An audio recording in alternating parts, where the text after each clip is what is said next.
Hello, hello. Happy Tuesday. How's it going? I'm back from my long weekend here. And I have no memory of what we were doing.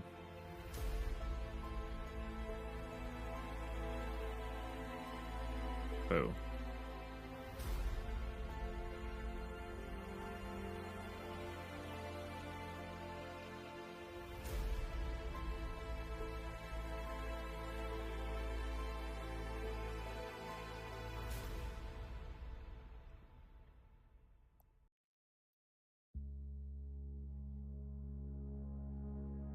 All right, so I think we were making a game.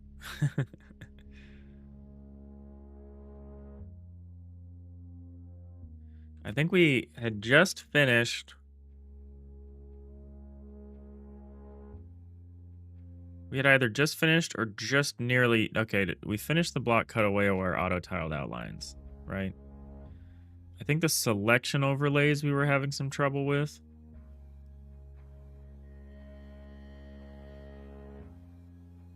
We may or may not work on that right now. Camera rotation is mostly good. The camera needs to rotate about a specific point. That's maybe the issue.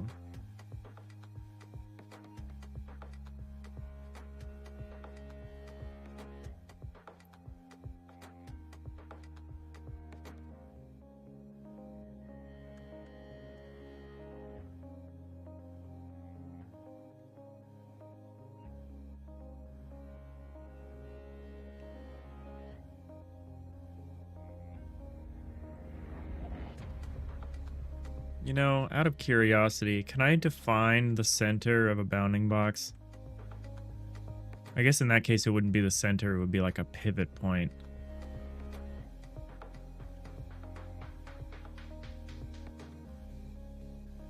I guess I would just need to get a box whose center would be defined. I'm not even on the axis line. There we go. AABB. Center just is the midpoint between maximum and minimum. Okay, so I would need to make a box with a particular center point somehow. Thinking about how I would do the camera rotations. Oh, excuse me. I'm tired. This morning was pretty frantic at work, which is why I'm starting a little late today. Sorry about that.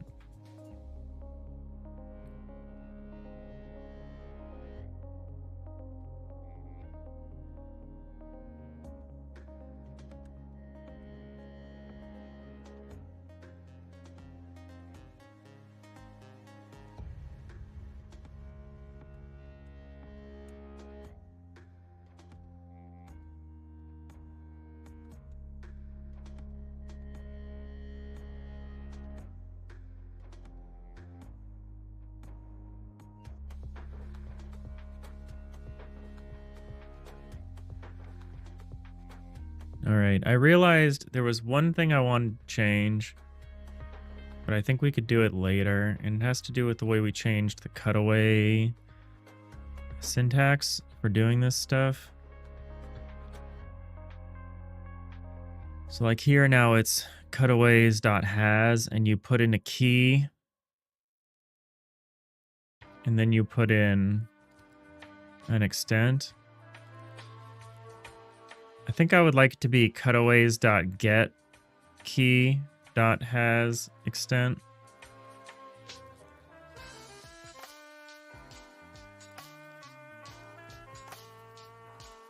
This doesn't really matter.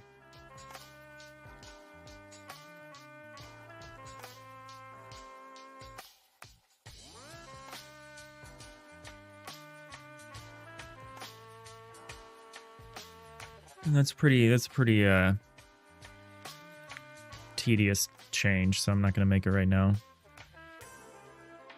So yeah, one thing we could do, which I don't really want to do, because this would also be very tedious, is make it so that the selection overlay matches the behavior of the selection overlay matches the behavior of the regular tile cutaway.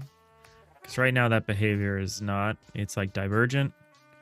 Because they're obviously written separately. And I haven't thought of a way to unify it, really.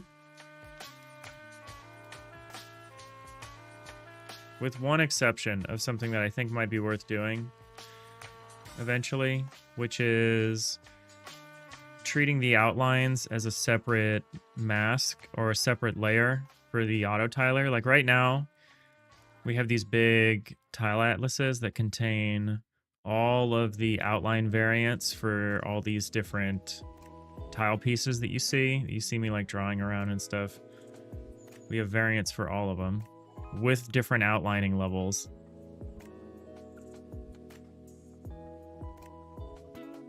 And I think it would be better if I set the...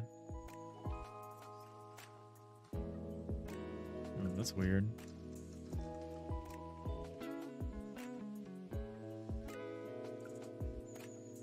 Be better if I set them separately, I think. Shouldn't I be able to see the side of the floor here? Oh, I see. There's like literally no floor here. I was like, what is going on?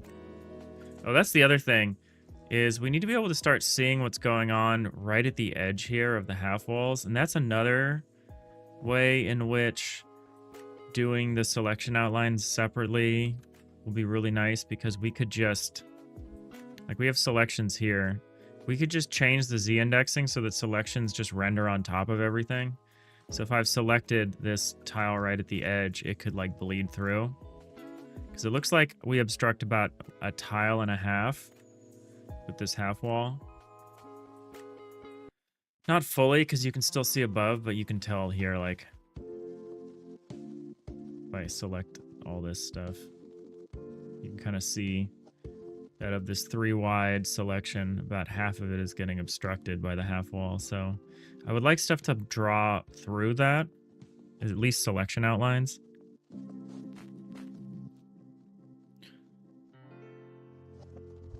Okay, now this should look right. Yeah, okay, there's the floor. I was like, where's the floor? It's missing. It wasn't there.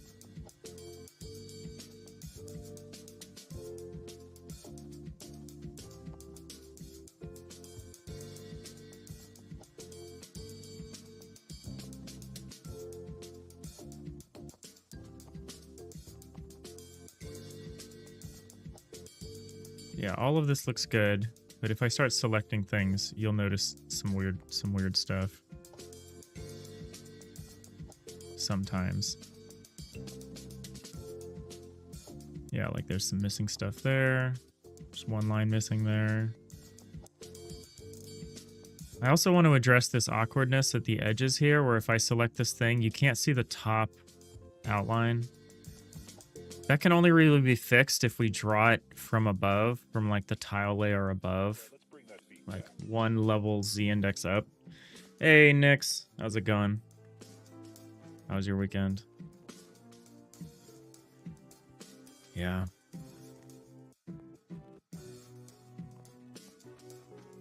And you know, if we treat... So we already treat selection layers as like a separate tile atlas, but if we did both outlines... Oh, well. So yeah, I don't know if I really want to fix the selection overlays right now. I think what I want to try to do is get the camera rotation working correctly, because right now it's not rotating around the camera's midpoint. It's rotating around the world's midpoint.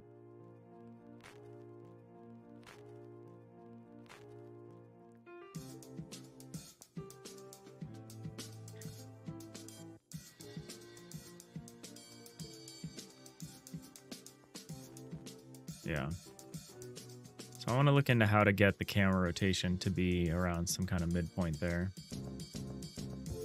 Nix, you started working from 6 a.m. instead of 9 a.m. You enjoy getting home before your workday would end normally. Nice. Yeah, early shifts are fun like that. You can go to the laundromat or do grocery shopping or whatever while everyone else is still working. Yeah, I feel that.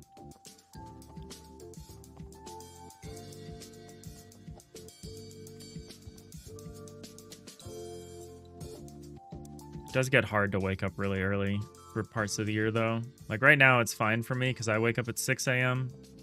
too. And where I live, it's already bright out. Like the sun's already been up for for a while when I wake up at 6.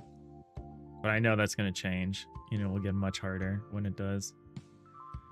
All right, so let's not worry about the tile.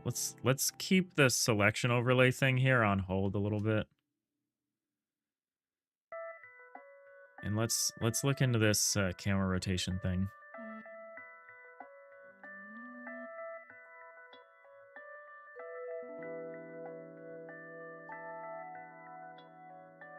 It's probably going to give us a hint about how to do the raycast cursor input deal. So the first thing we need to do is we need to get the midpoint of the camera. Let's see how we're going to do that. That's probably something we'll pull from the game node and just hold on to. Let's go look at the docs for a minute.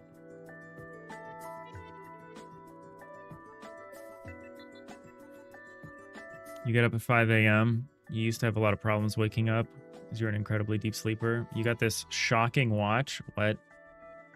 Zaps you pretty strong. Most of the time it wakes you up, but not always.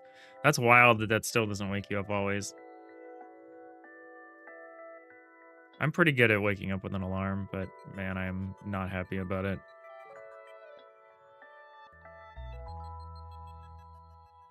Usually spend the first hour awake just wanting to go back to sleep. All right, so what we want to know is let's get this camera, 2D, viewport and canvas transforms.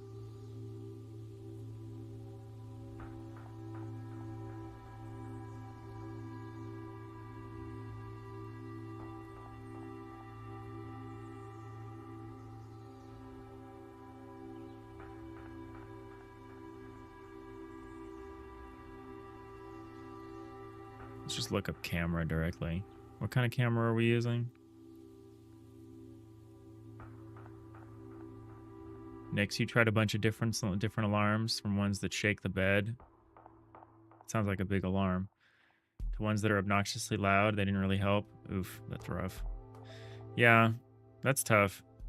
I feel like the only really truly successful way to wake up easily is to like go to sleep early. But who wants to do that? You know?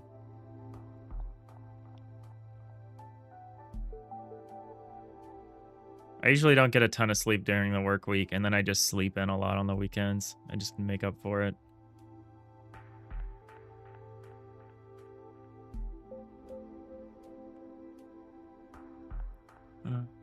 Okay.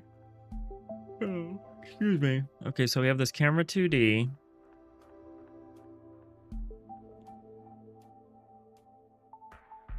I basically want to figure out the midpoint and then pass that into one of a specific tile map. So your position is at the midway point. So I have you set up so that the origin is at 0. Okay, or the origin is in the upper left. That's typical. That's pretty typical. So I guess your midpoint is your transform position. That's nice. There's no real projection or anything weird. So I just need to get that. I just need to get its transform and then feed that in. Right now it's easy because I can just feed it into a specific Z index. That might get more complicated when we switch to a raycast input.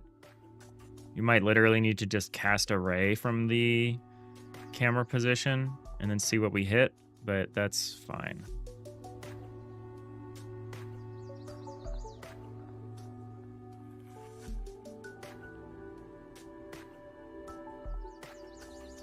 So we need to store, this is something we need to just have. So we'll probably put it on the input or maybe the view. So here we can say camera, we can say view, we can say position. Vector 3i, vector 2i coords, sure.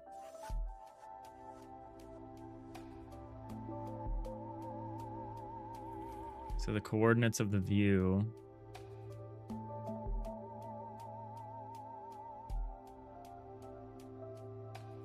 So every time we run, we'll just say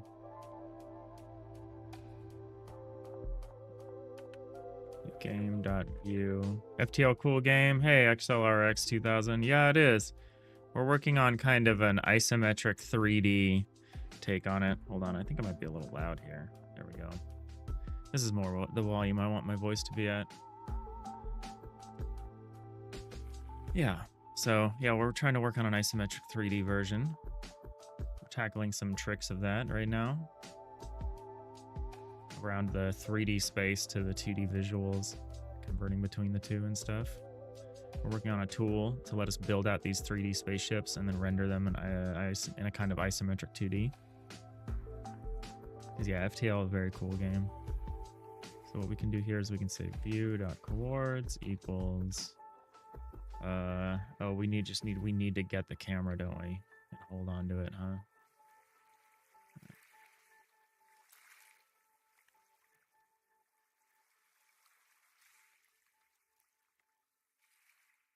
This needs to be at least a node 2D, but maybe it might as well just be a camera 2D.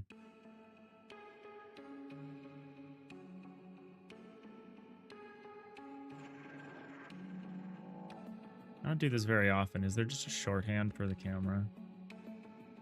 Like viewport something? Yeah, they register themselves in the viewport. So can I just say...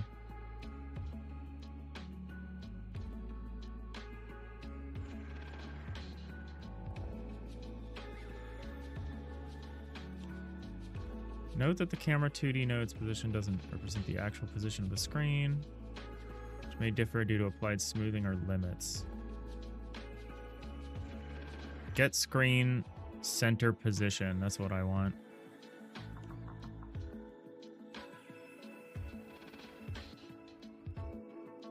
Yeah, that's exactly what I want. Get screen center position. So we'll get the camera. It's the easiest way to get the camera.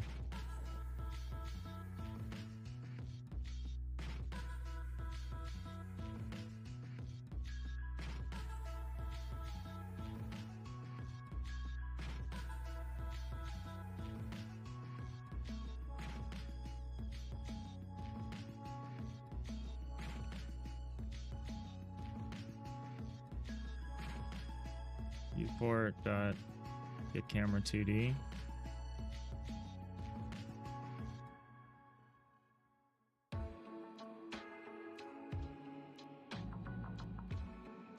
Have to get the scene tree first, probably.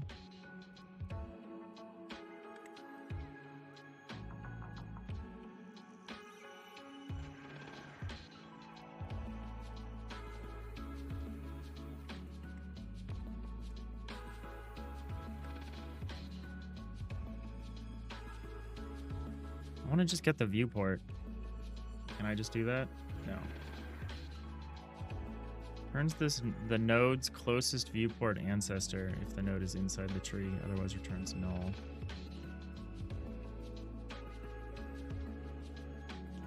Get viewport dot get camera 2D. That's it? Is that easy? Seems like it should be that easy.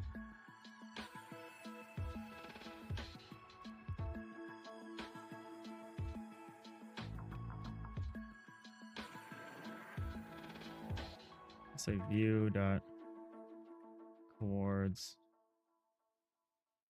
Should probably call it something more than just coords.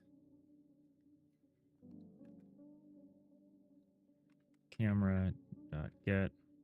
What was it? It was like center, get screen center position.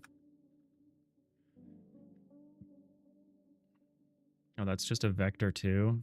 Okay.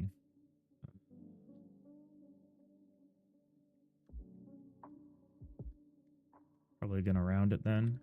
Nix, what's Nix saying? Whatever. We're just gonna turn into a vector 2. I don't have a way to convert. Oh, a Godot dot vector 2. That's weird. By the way, do you know a game called Delta V? I have played a little Delta V. It is cool. It is hardcore. Delta V game. Oh, it's 44% off right now. Yeah, this game is cool. This game is super hardcore. This asteroid mining game.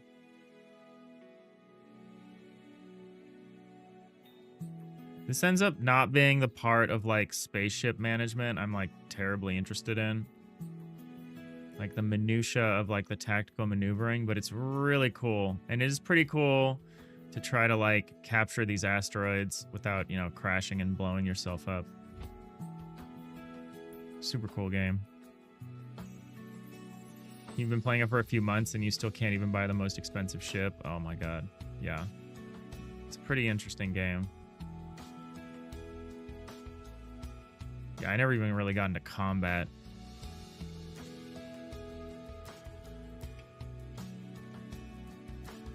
Pretty cool. There's more than just mining.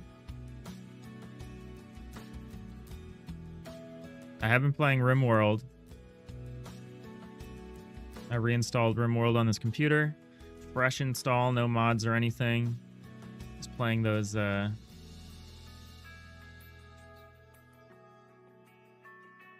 just say variable position. Just say screen position.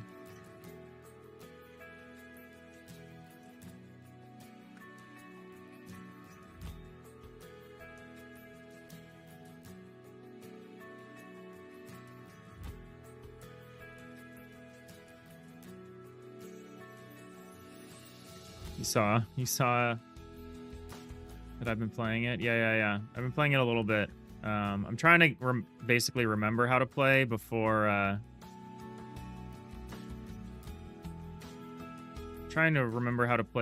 Odyssey comes out on Friday. I think I'll pick that up. And then I think we'll play that on Saturday. So I figured I should at least explore the expansions. And wow, there are a lot of quality of life features from the mods I was using that I miss. That I miss already.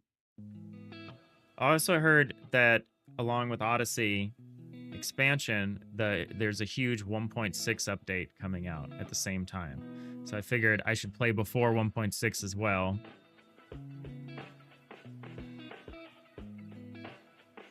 So that I have an idea about all the stuff coming out in 1.6, which I think you get whether or not you buy the update, you know.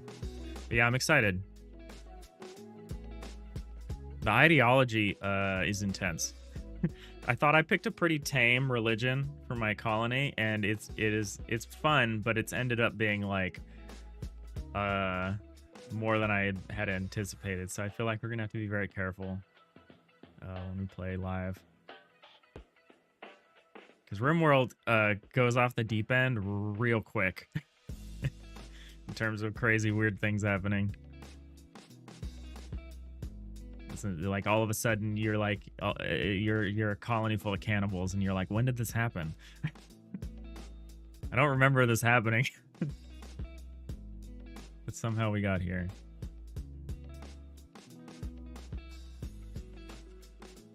All right, I should probably include just an implicit conversion for a Godot vector 2, but whatever. We'll just keep doing this every single frame.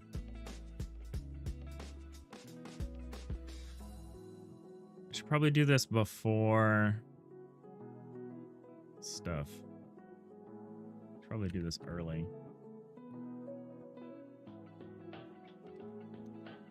Get the camera early. And same thing here. We're going to do this early. Okay, if not, main task.is completed, return. Let's handle all of... What order should this happen in? So this is us carrying out... It should be after we carry out all of the outputs, but before we set the system in to run again. So like this.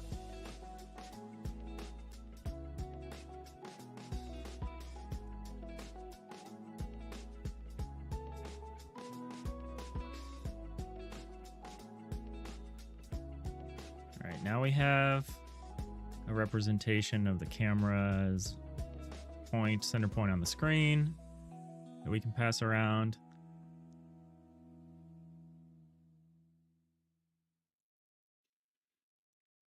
Okay, so Nix, you're saying they usually package the big versions, like the big update version numbers, with DLCs ever since the official 1.0. Okay, so 1.1 was royalty, 1.2 ideology, 1.3 biotech 1, 1.5 anomaly, 1.6 odyssey, or something like that. There was some major version without a DLC. I don't know. It sounds right. Who knows? Maybe they put 1.1 out first. Who knows? I don't know. But that sounds like a reasonable approach, honestly.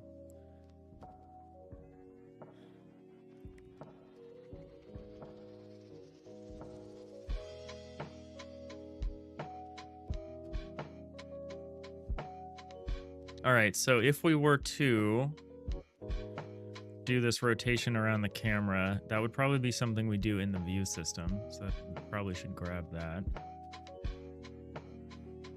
I need a little mechanism for getting a hold of the system reference from the world. So you can be like world.getSystem, view system. I want to add that so that we don't have to pass around singleton like entities that represent either like a piece of shared data or like whatever. I want you to be able to just be like, give me the system. I will grab what I need off the system.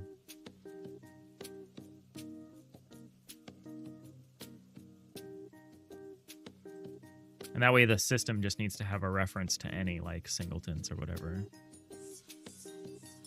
Or whatever shared data that it might operate on, or not pass around, but you know. Like there's a cutaway, like there's a big cutaway thing that the tile system holds on to.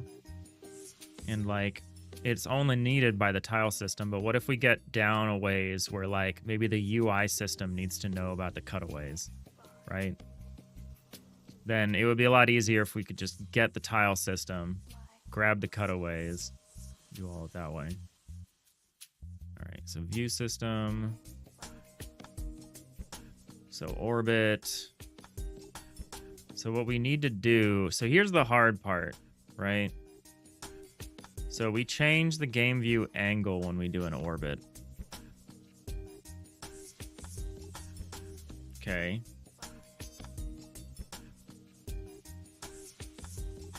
But the thing is, because we don't rotate the camera, we rotate the world. You know what I mean? There's actually, I don't think, anything happening in here. I think all of this just comes into play in the tile system. Actually, that's a good question. Who handles this?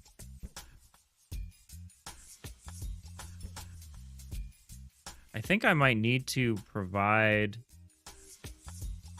either the bounding box or the midpoint. Probably just the bounding box or the midpoint of the camera, and we just have to figure it out. I'm trying to remember who is responsible for rotating everything. It's got to be the tile system because it's just a presentation issue. All right, tile system. And yeah, it's a change that's just in the interpretation of the data.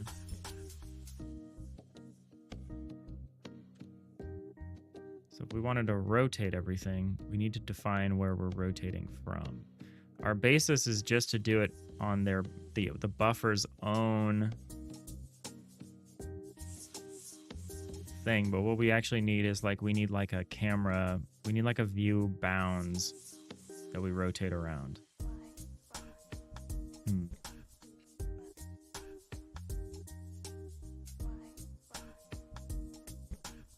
Maybe we don't need to keep track of it every single frame. Maybe we can just...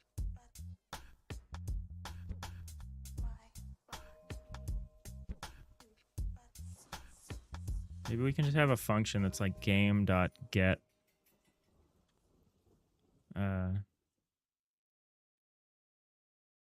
get camera screen center position.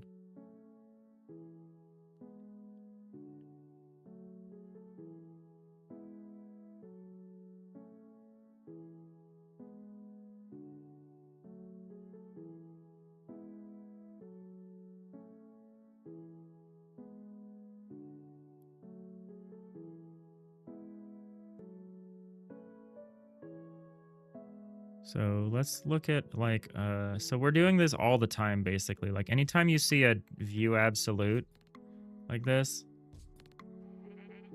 is us taking a coordinate, taking it from relative space, putting it into absolute space. So undoing any kind of camera projection thing we're doing and getting like the canonical representation of stuff. So this is the thing. So this is what needs to happen. It's the view rel, view absolute. These functions need to change because right now what they do, view relative and view absolute, is right now they just depend on the game view's angle and the center of their own bounding box. That needs to not be how this works. However, we need to do this in a way that is safe, which almost means like we need to change the whole thing's bounding box.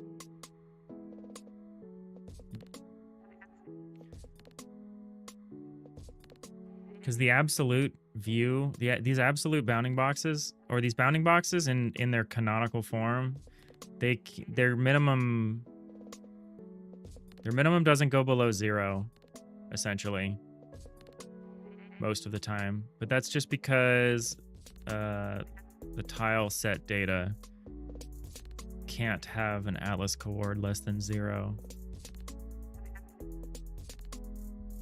for us. I don't think that's a fundamental limit, but it's a limit we've run into.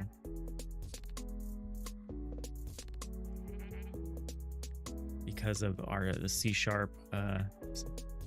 way we're storing this. It's interesting because in GDScript, they don't seem to have any issue taking a negative number and like putting it into like a U short form. I don't know how they're doing it, but they have some encoding that seems to work. But we don't have access to the same. Okay, so if we want to, we're trying to redraw this stuff. We go through, so we've got our block buffer. This buffer is all in absolute form.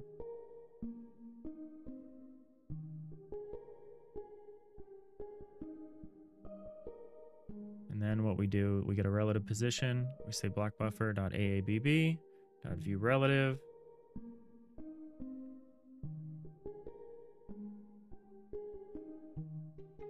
So we take coordinates.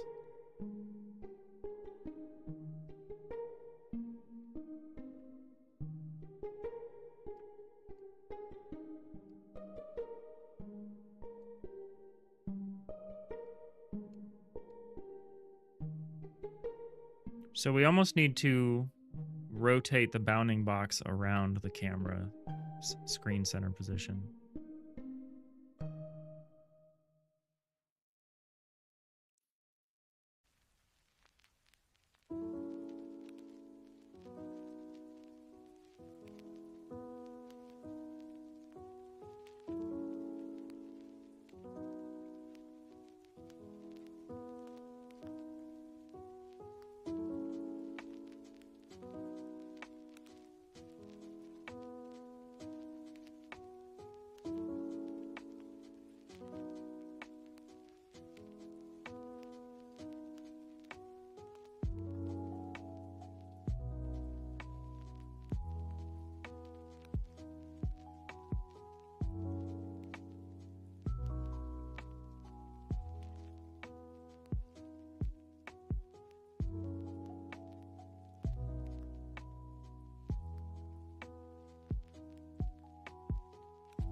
I'm just thinking this through, how I want to do this.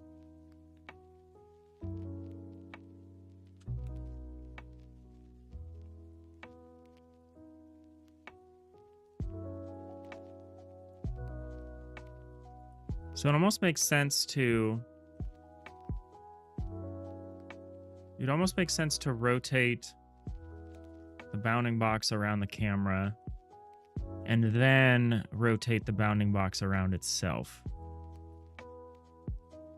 But that seems like unnecessary. It seems like we could just cut that part out and just treat... I think we could just make a bounding box where the center point is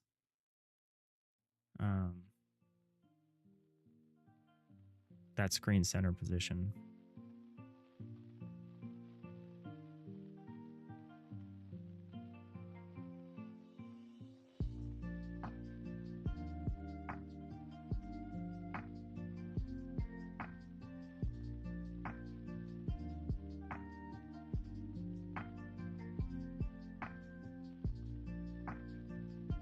Because all we need is that center position, right? That's the only thing we refer to when we do this. So maybe this is a static function. View relative and view ABS. Yeah, this might actually be a static function. So we should be able to just say something like variable center equals game.view.coords.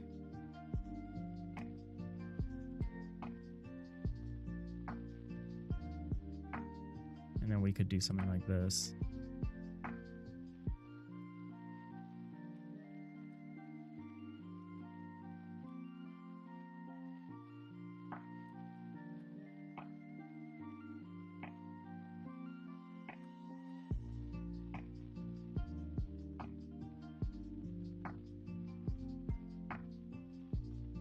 Oh, is center a float? It should be, isn't it?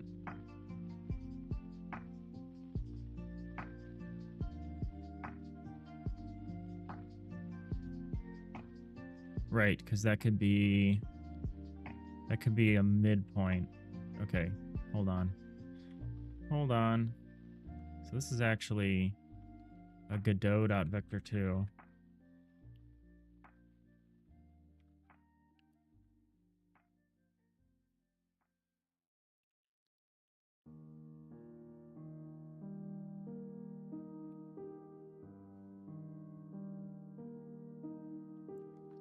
Oh, and it's not actually that simple, is it? It's, oh, shoot. Okay, so it's...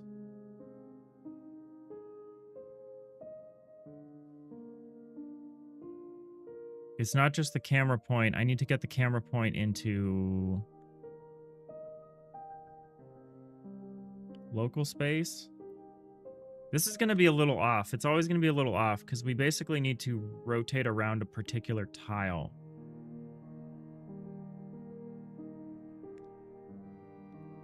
So we actually have to get the coordinates in that shape first. So what we actually need to do... How are we currently doing that? Tile system? Is that a tool system thing? It can't be. View system. Edit system. Tool system.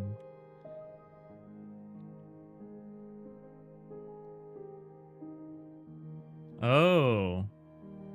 That's actually happening on the Godot side. I was like, where are we figuring out the Z index of the cursor? We're actually doing that over here, aren't we? Doing that in the board somewhere. Cursor coords. Here we go. Here we go.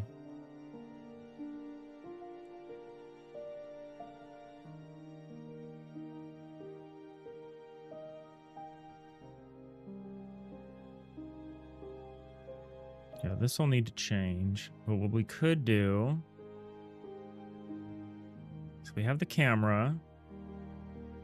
So the cursor coords. What we need is the camera coords.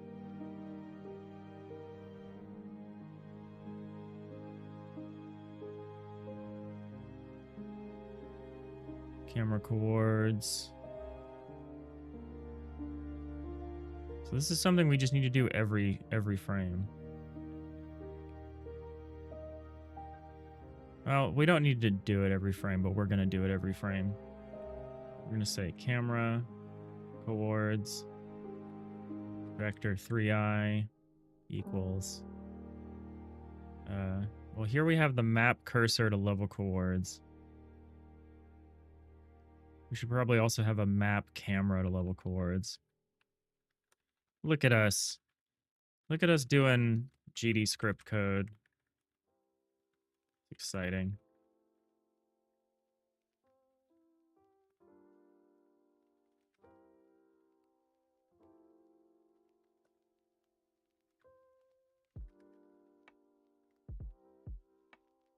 All right, so variable coords, vector 3i or vector 2i.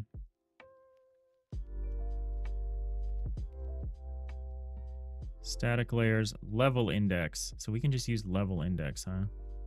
Oh, it can literally be the same thing as this.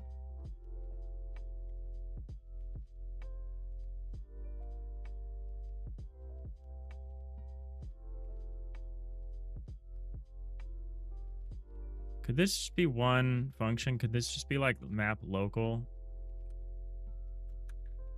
level coords?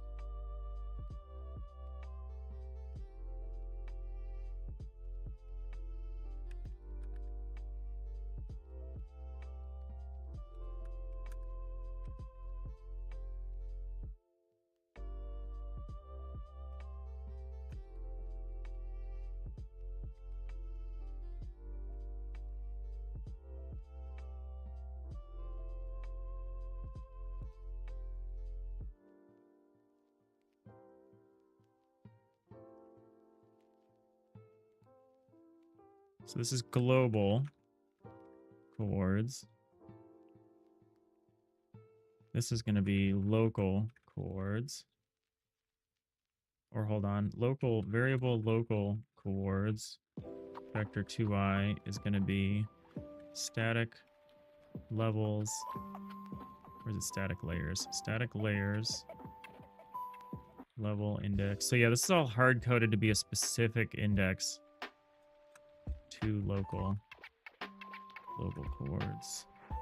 Okay, let's do that first. So we get the global coords and the local coords, and then what we do here is we say level coords.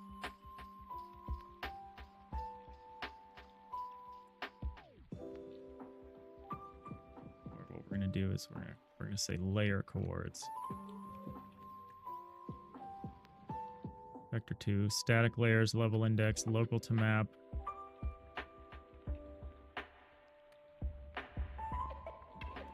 Local coords.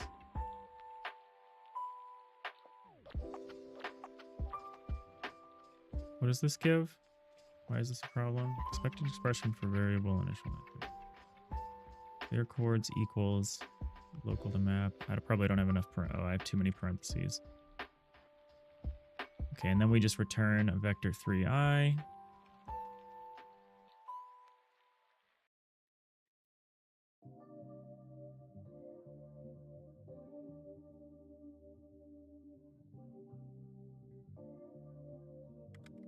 Layer coords.x, layer coords.y.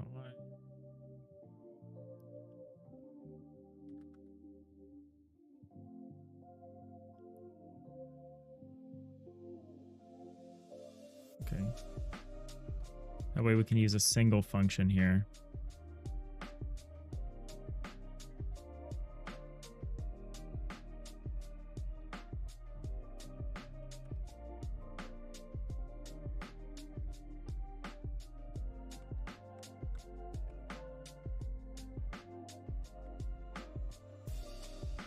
So this is map local to level coords.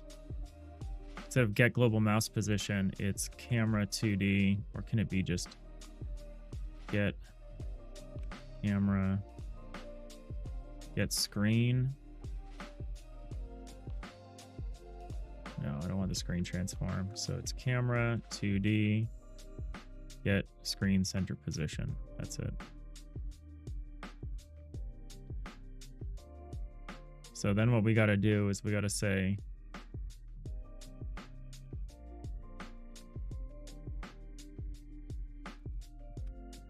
input handler dot track camera coords. I don't know.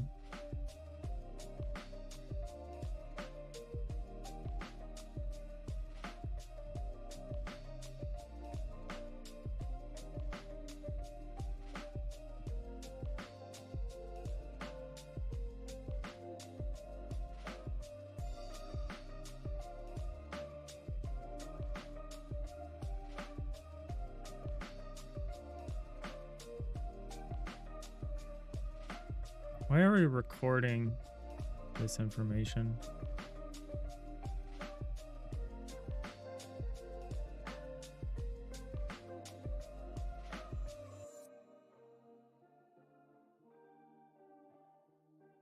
Are we just recording this for fun? Who's actually moving the camera? Okay, well, we are using the input handler to move the camera. Could we not just do this here? Oh no, we can't do this here because the camera doesn't know about anything. Okay. So input handler. We can just do this here. Actually, we only want to do this in some situations.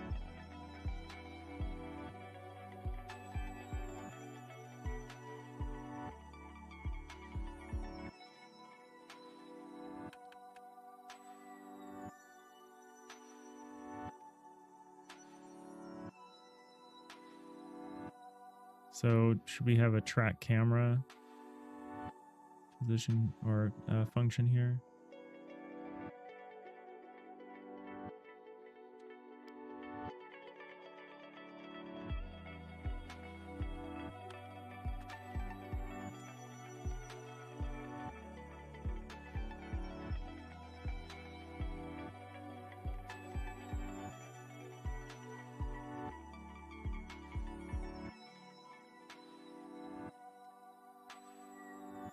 We care that it's a camera 2D.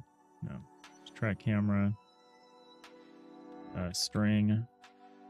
Args.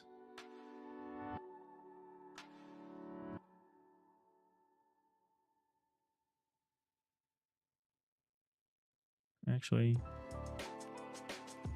it'd just be a vector 3i.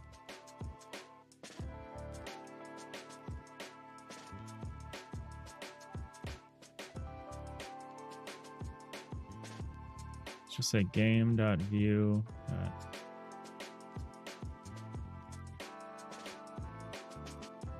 Maybe it should be screen. U.screen.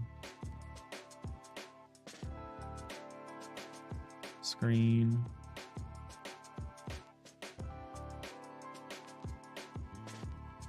Maybe center. Let's just say center.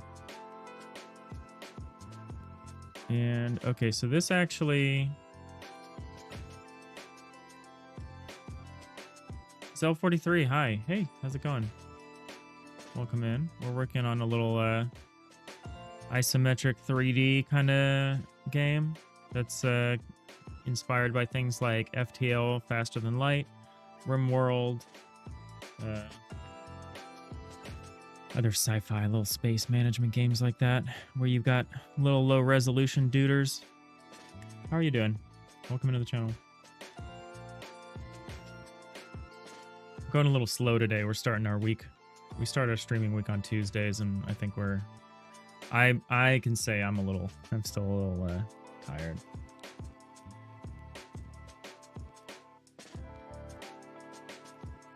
So we're just chilling, working on our game. How are you doing? All right, so do we need to store this?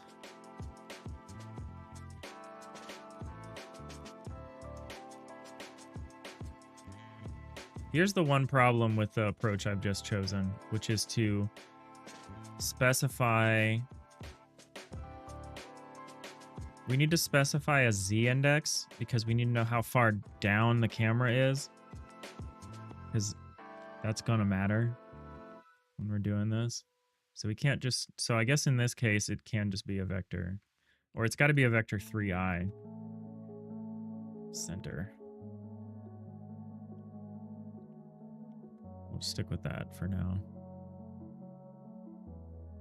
So here we'll say, so we don't even need to do this here then.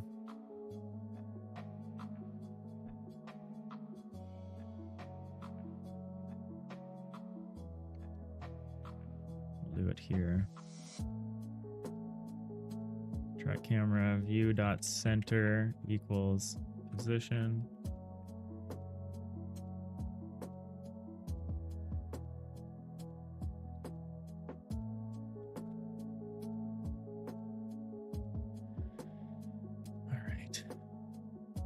See if this works. So we should be able to just say game dot track camera. We should be able to say, oh, this needs to be in a function, right? What we're going to call it?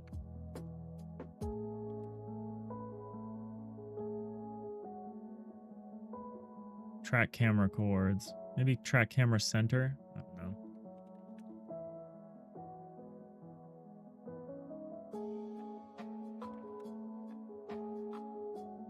We call it the same thing here.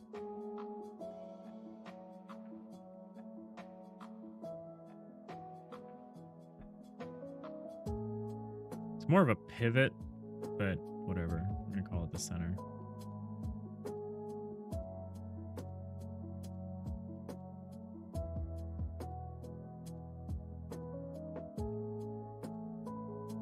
I broke something somewhere in here. This. Not doing it.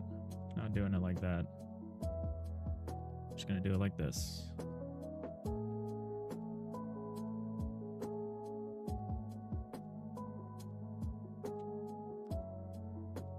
So we don't even need to keep track of the camera then, which is nice.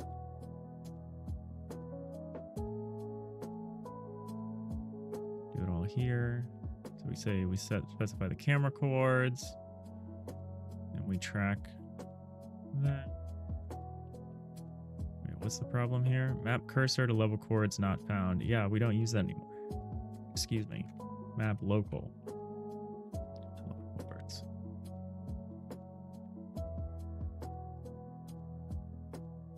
Actually, it's global, isn't it? It's like map global. Let me just... Can I rename this whole thing?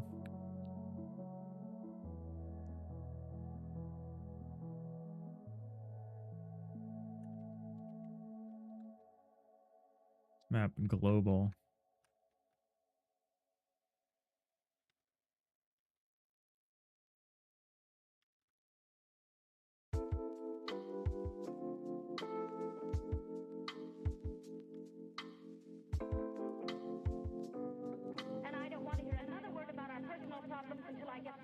Zell, you must say, although you never really use Godot or know what is currently happening, it's very entertaining just watching. Oh, I appreciate that. I can show you the kind of tool that we're working on right now. Just got to fix some stuff here.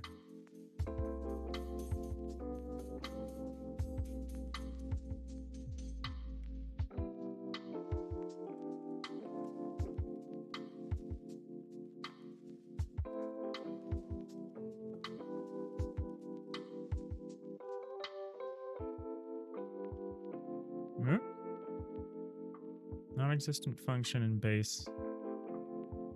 Input handler. Oh, did I rename that function? Input handler. I'm gonna make this function. Hold on. Stand by.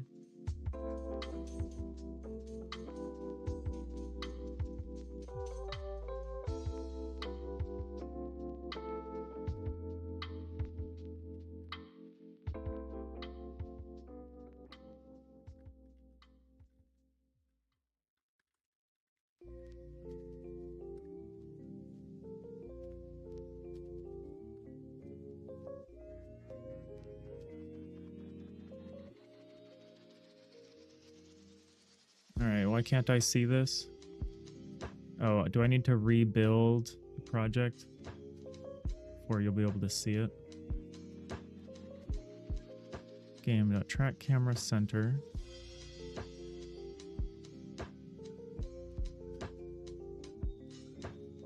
Oh, this should work. This is supposedly a static void. Track camera center.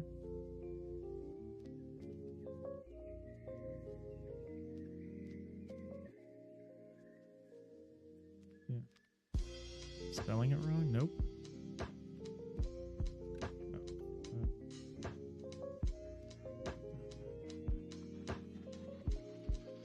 All right, how did I fix this before? So we have our game.enqueue input, no prob.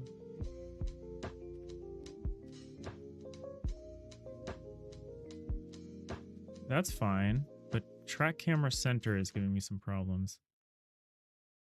I know it's not found in the base C# script, but it's here. It's here. Public static void enqueue input string args. Public static void track camera center. Should I specify Godot.vector3i? Vector3i. Ah, interesting.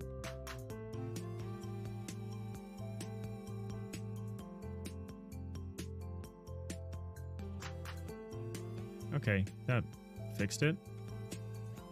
Maybe, maybe not.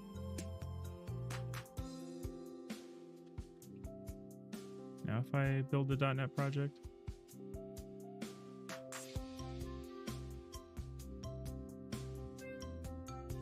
Huh. Oh, it worked. Interesting. All right. Weird that this static function is reporting an error. If I just close this file and I open a different file and I go back to this file, is it fine now? Oh, I have to find the file first. But I appreciate that you're just hanging out, Zell, that you enjoy being here. Oh, yep. Okay, so that's just a weird... I needed to update the file. Okay. So yeah, so this is the tool we're working on here. Let me run it. It's a simple block editing tool, so we can use it to make a bunch of layers. And it creates this 3D space that's getting rendered out to an isometric 2D tile map. We can make rooms inside the space. I can make subdivisions of those rooms.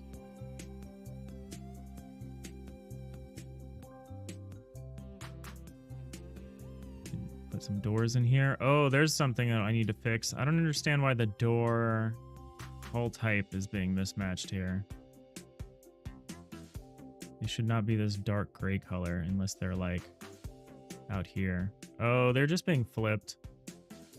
I think they're looking... No, they're not. Yeah, they're just being flipped. Okay. Well, that's easy. That's easier than I thought it would be. We can look at that in a second.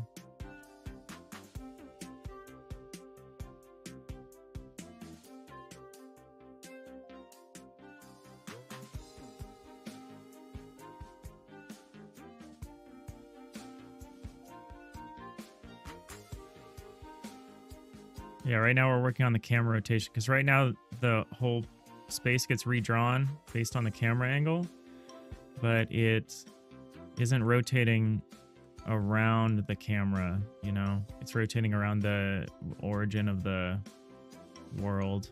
We want to rotate around the specific point the camera is. Within some error. It's going to essentially snap to the nearest tile, but that's fine, because we want to rotate around a tile. We could rotate around a half tile, like in the midpoint between tiles, but... Maybe we can switch to that, if that's going to work. We can switch to that when we switch to a raycast input thing. Probably switch to that at that time.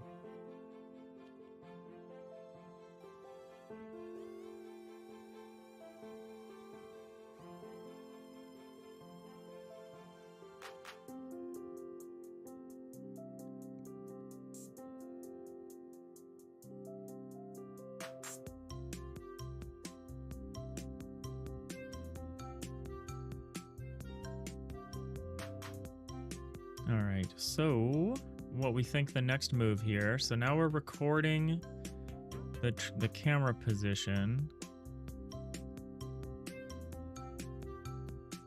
Camera center. Okay. Which arguably shouldn't be an integral vector thing, but it might work. So what if we switch? So what if all of a sudden this, instead of using our center, what if instead we used, our center is in global space, isn't it? Yeah, it is. So what if instead we just used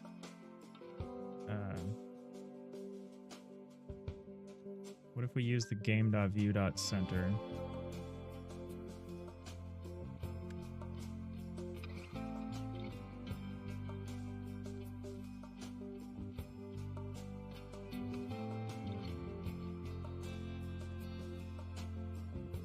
Let's just do it once.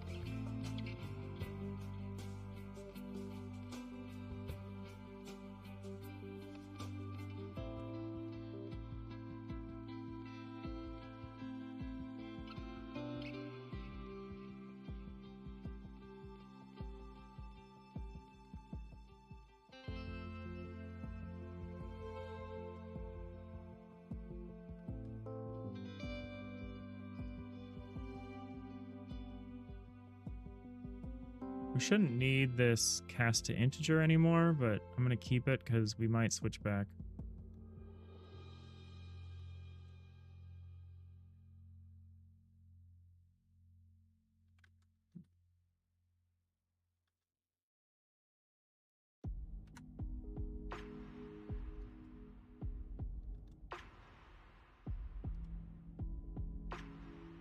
Oh, I see. Okay, so right now it's like, you don't need to cast this to an integer, but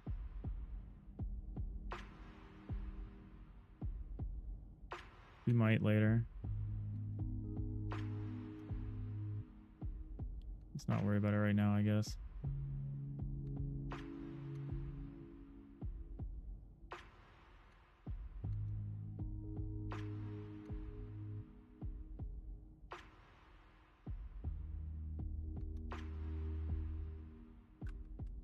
None of these should matter. None of these parentheses.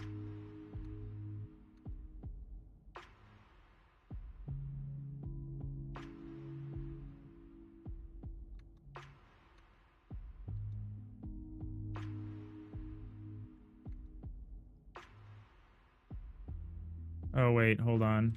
Where was the negative sign? It was outside of one of these parentheses. I guess I do need to keep some of this. I see, I see. So this one. Yeah, okay. Building system looks great, but complicated. That's fair. Does it use individual rendering engine, UI elements, or objects with a shader? So at its most basic point, it's using tile map layers in Godot. So a tile map layer is like, can be used to draw a specific thing, like a single specific element for us. So what we're doing essentially, so we've got these 3D blocks here. And the 3D block consists of an upper part, which may or may not be present, and a lower part, which may or may not be present. The lower part is like a floor or a deck plate or something like that. And then the upper part might be a wall or whatever. And so we split these pieces of this block into their individual faces. So like there's the top face for the wall, the top face for the floor, there's X faces and Y faces.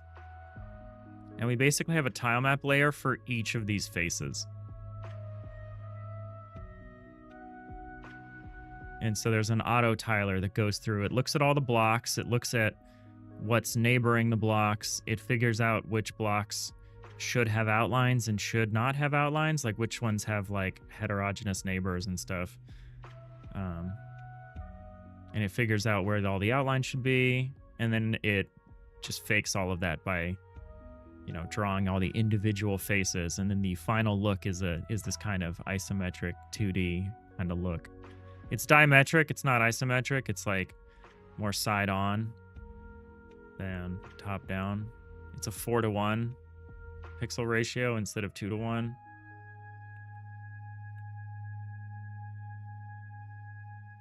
But yeah, we essentially use Godot for rendering and for UI. And then pretty much the whole simulation happens outside of Godot. But we come back to Godot when it's time to do rendering or UI stuff. The rendering and the IO, I guess. Alright, so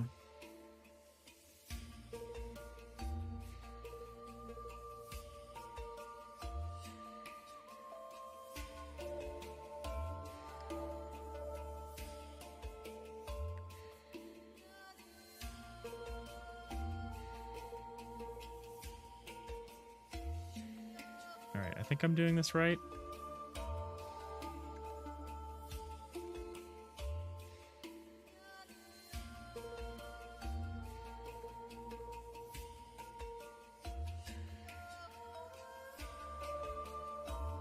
Alright, I got rid of too many parentheses before, but this should be right.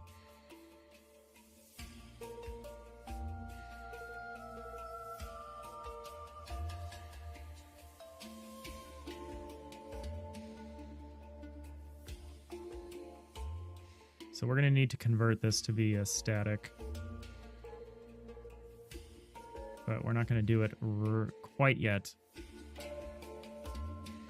Okay, and we need to do the same thing down here.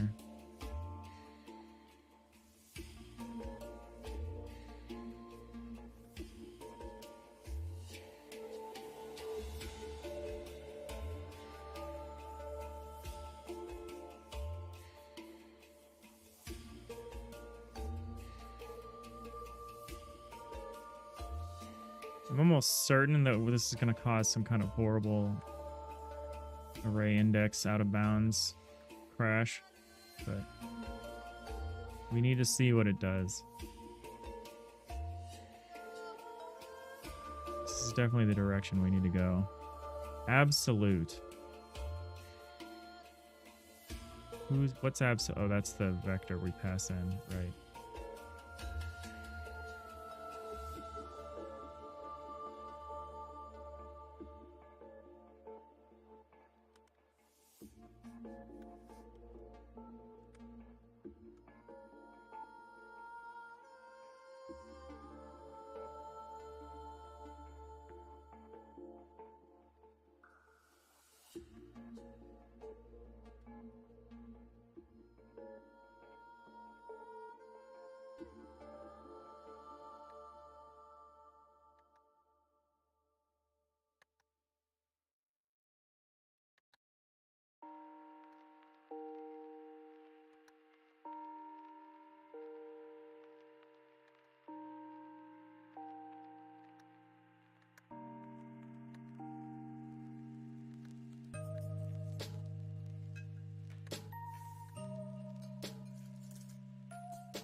All right, that looks right.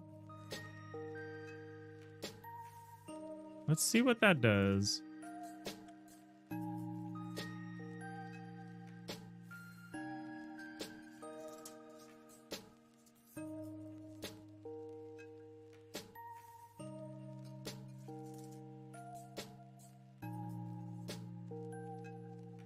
I don't think it's going to go well, but I'm curious.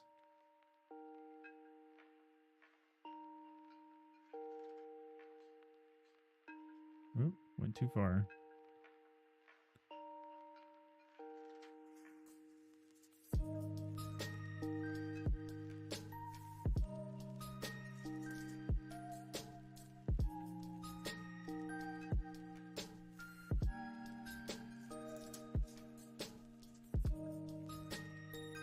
Let's make something asymmetrical that we can tell.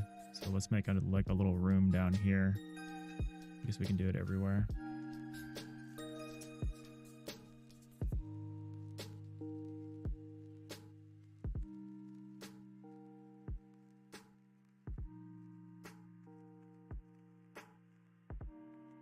Oh. Oh, it's because of the bounding boxes. Right. That's fine. Yarnold, you're trying to build a 2D space game where relative movement plays a big role. It always felt very beginner friendly to you. Yeah, it's good. It's good. I used Unity for a long time, but I've found Godot to be so much better for learning and also just for productivity as like an individual, as like a very small dev team. All right, so we're going to attempt a camera rotation and we're going to see what happens. I presume that we're going to crash the game. Oh.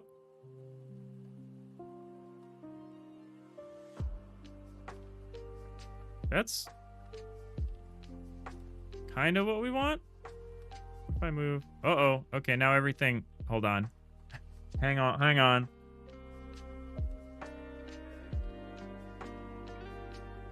Okay, that worked great until we started trying to move the camera around.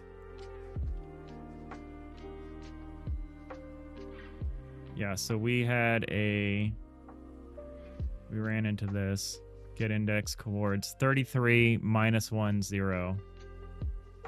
You cannot. One cannot.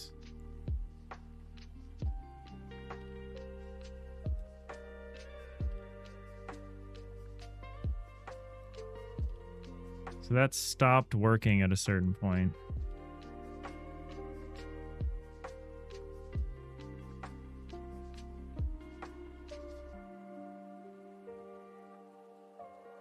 Arnold, you were literally between Unity and Godot and you were deciding on the engine.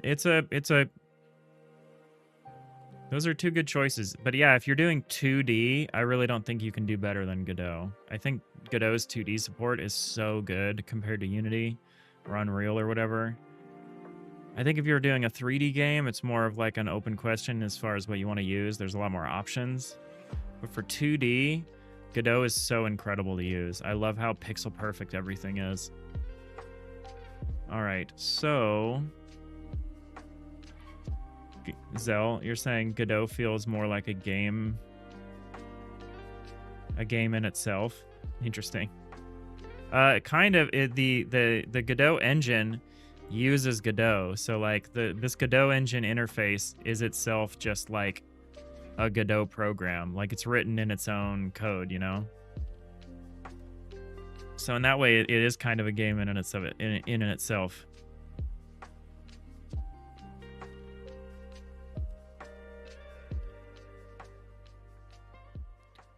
All right, so now we have this problem.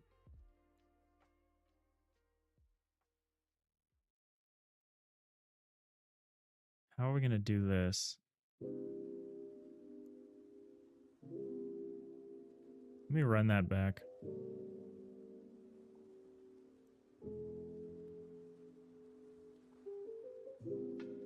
I'm just gonna make a little thing with like a little thing on it so I can see. So that's fine. If we rotate it, it starts to follow the camera. That's not good. And that's probably what causes the crash. Oh, interesting.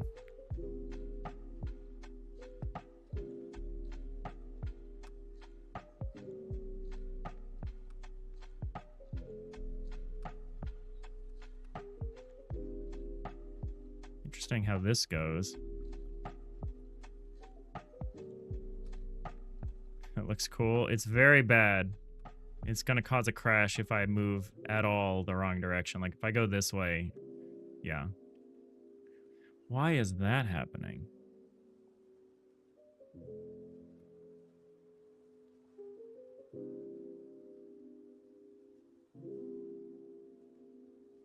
Not having a stationary camera. You kind of like it. Well, yeah, we don't have a stationary camera. Like you can move the camera, but the trick is Maybe that's the problem. I mean, it's not the problem. We do move the camera, but the thing is, the rotation, you can't just rotate the camera because it's not 3D, right?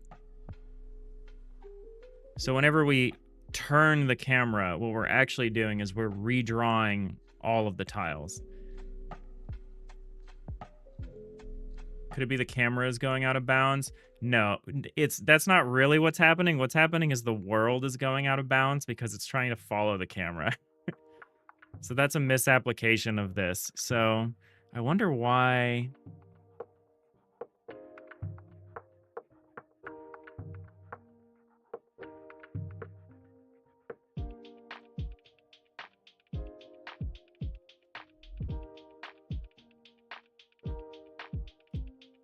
I think we're getting a position in relative camera space. And the problem is the relative camera space is being seen as being relative to this camera center.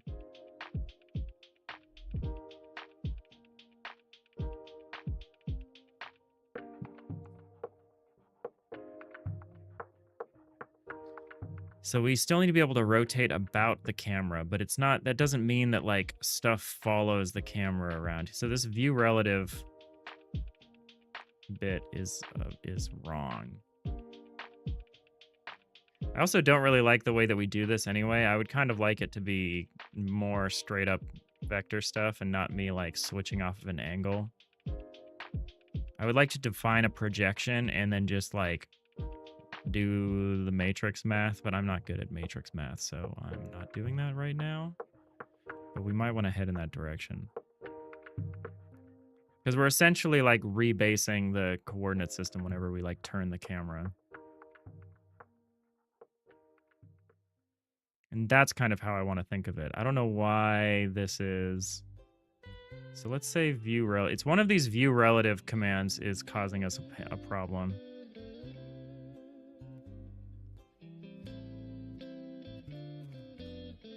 There's only 3 of them in here. So when we get the deck layer data, relative position,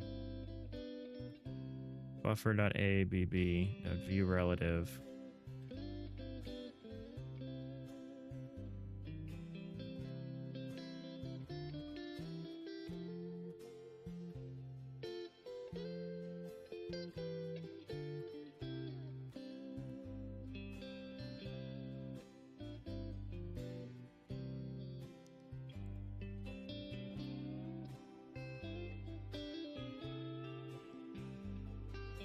It's one of those areas where we're being punished because we're not like exactly 2D and we're not exactly 3D either. I also feel like we're maybe taking the... So this is all fine. Okay, this can be done and then undone, which is good.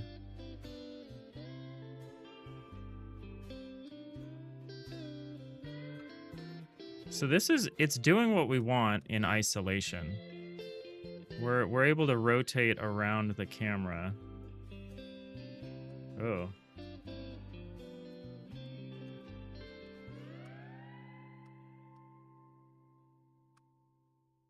This feels wrong. I might have written something wrong. I mean, that doesn't stop this whole weirdness. Like, this shouldn't work this way.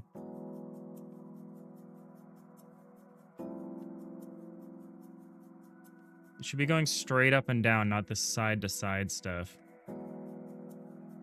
So that's a problem for one thing. Yeah, what is okay, some of the rotation is wrong. For one thing. But I don't think that's the whole problem. So when I changed this out, I messed it up somehow.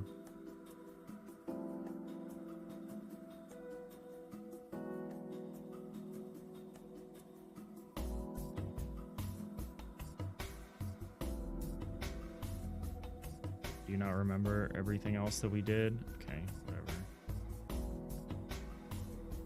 Let's just only do this part.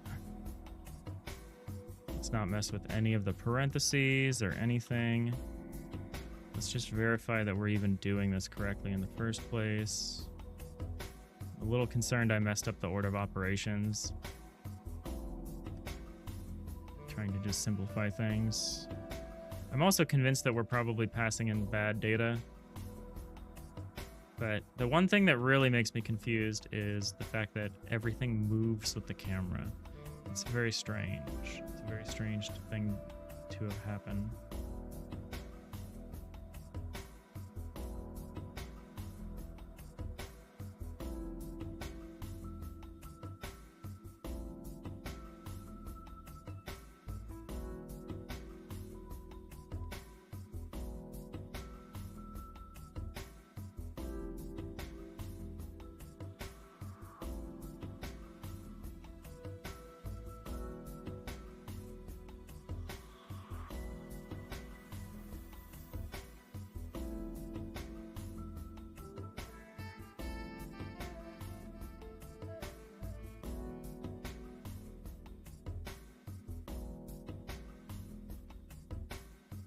All right, let's try that.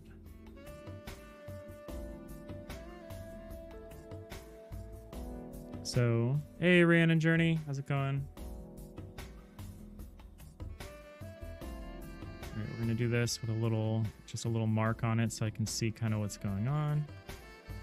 So theoretically, this should just turn. Doot, doot, doot. That might just be a rounding issue then. Yeah, it must just be a rounding issue. This is mostly what we want. Dropping in late today? No worries, we started late. You've been in meetings all afternoon. You still have one more. End out the workday. Bleh. Horrible. Yeah, I had a pretty busy work morning.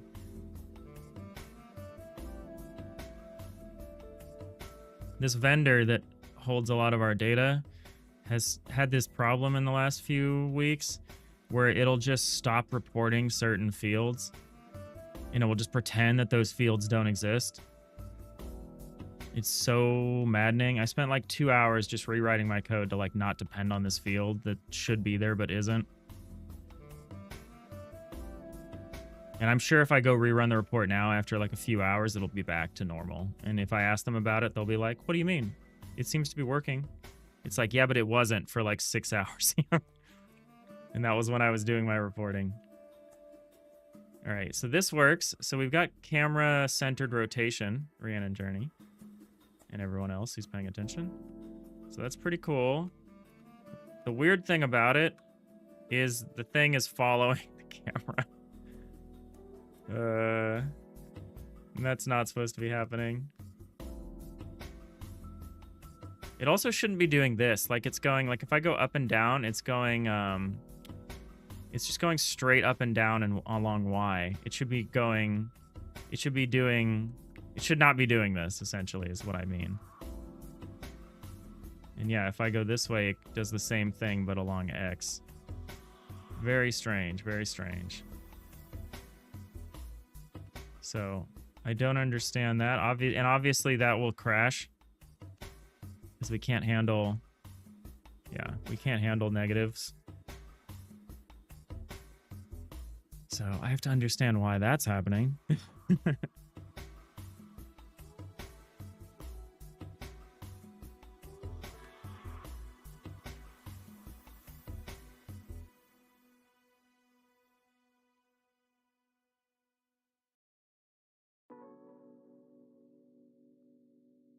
All right, so in my mind, this could only really be going on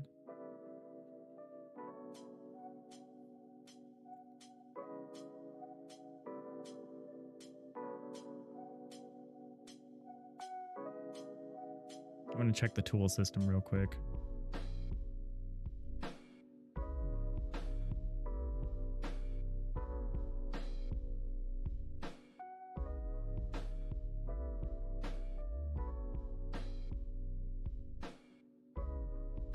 It's got to be here in the tile system somewhere. I'm just wondering where we would end up doing something like this.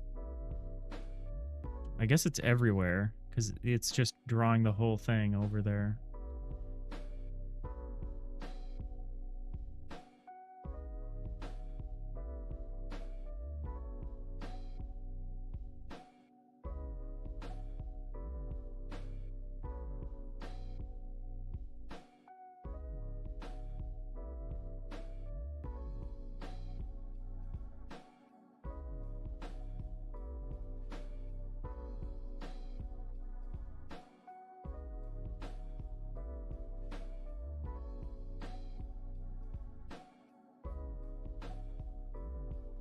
That's cool, Nix. Yeah, I think it is really nice to be commuting at a different time from everyone else. When I go into the office, I do not like. I try to go and come back at like weird times. See, otherwise the commuting can be crazy.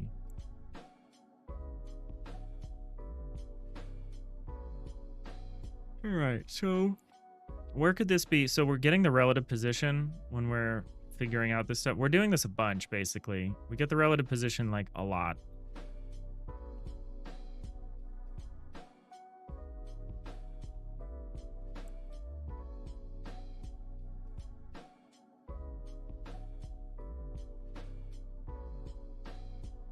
So I think that's maybe the problem.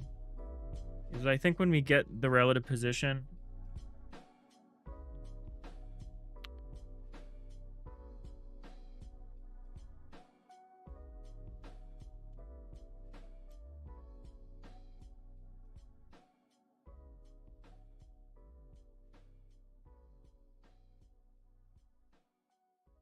We need to, like, account for...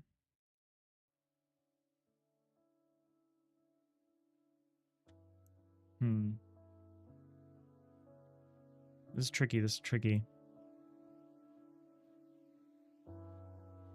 Rhiannon Journey, one time you drove home from DC, it normally takes 40 minutes and took 6 hours. That is nightmare. That is nightmare material.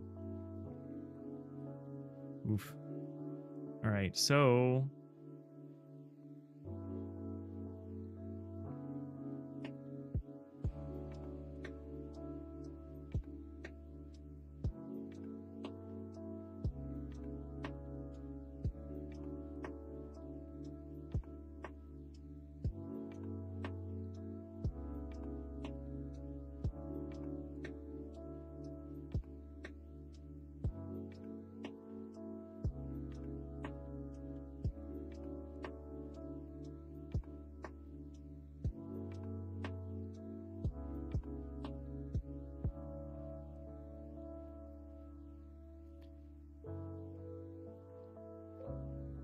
So it looks like it's repositioning because it's being rotated around the camera thing.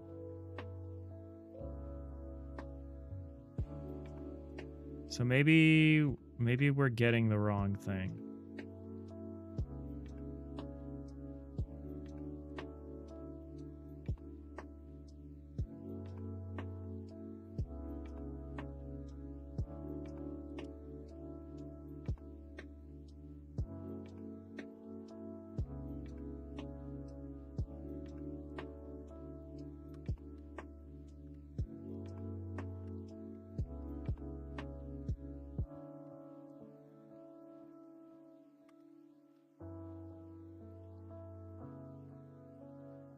Okay, that seems to be doing okay here.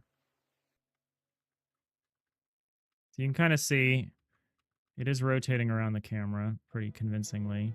But when it's in any other state, so now it's fine because there's a 1-to-1 ratio. There's no camera rotation at the moment. But as soon as we put on some camera rotation, here we go.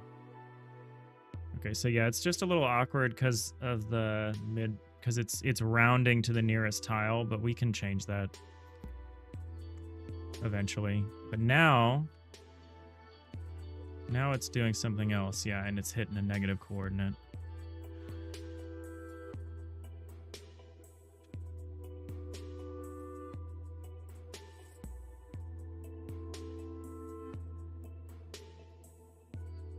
I feel like this will break no matter what. unless we specifically limit the camera movement, well,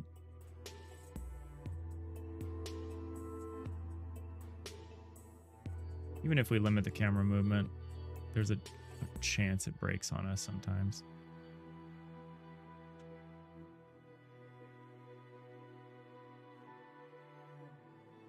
But yeah, it sounds like we at least need to limit the camera movement. I thought I had done that. Camera limit.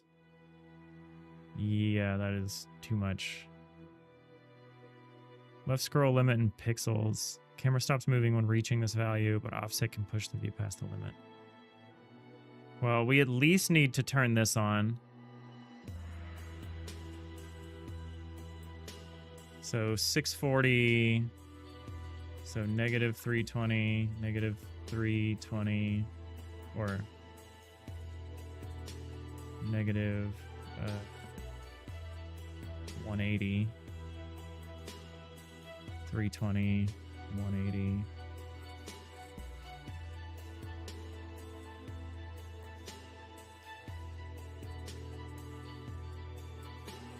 Try it with smooth.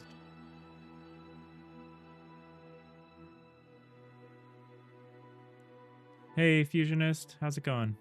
Happy Tuesday. Whoa,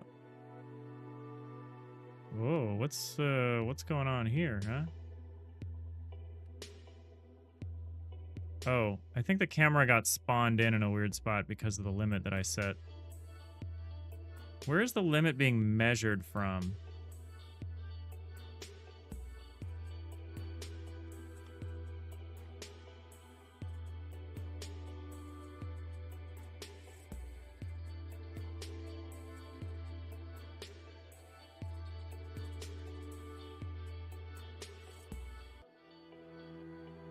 .40 by 360.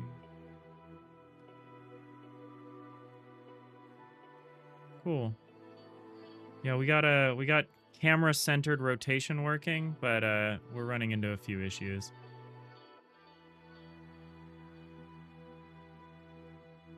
So now we can put the camera and it'll rotate around.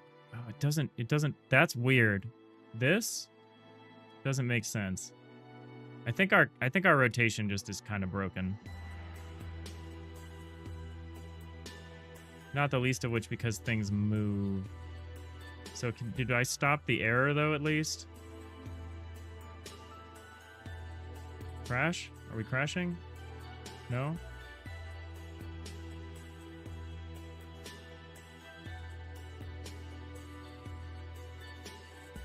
Okay, so I at least stopped the negative index issue.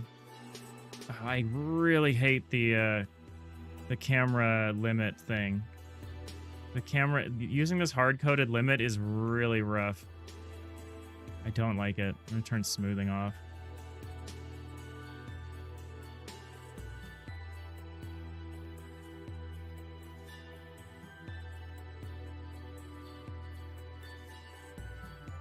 Yeah, at least when we do this.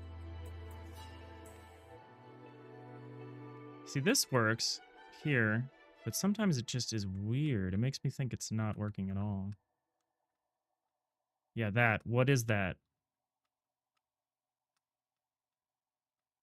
It should be over here. It's not. Has that issue just always been there? We're trying to do camera-centric rotation, Fusionist, instead of world-centric rotation. So we're trying to rotate around the camera. But obviously we're running into issues. Alright, that's not a solution.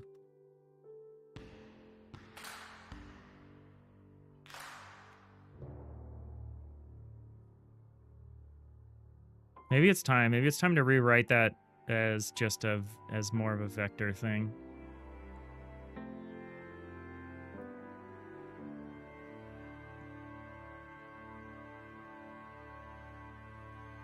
Instead of the weird way I have it written now, where it's based off this like enum of like angles. But what if you had half rotations too? Yeah, uh-huh. Now, the rotations seem to mostly be working. Mostly.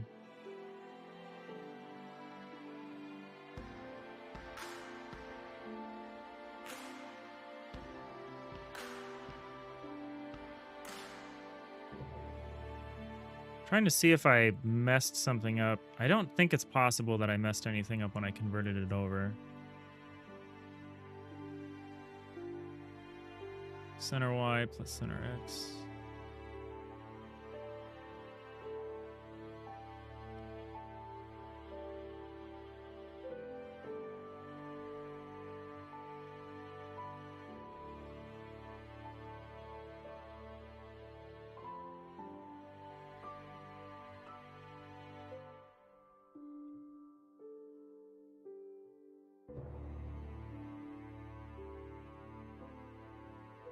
You know what? I might need to get... I think I know part of the problem. I think I understand part of the problem. So when we're tracking the camera point here, it's mapping the global to the level coordinates. Is that... I guess that's fine.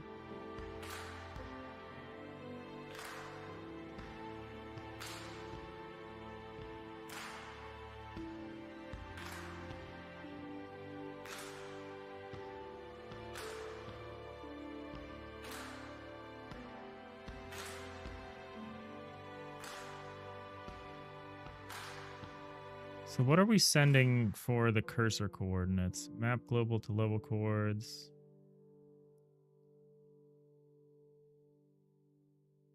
Yeah, no, that's what we're doing, isn't it? Okay. So I don't think the coordinates are being sent over in the tile map space, which I think is correct.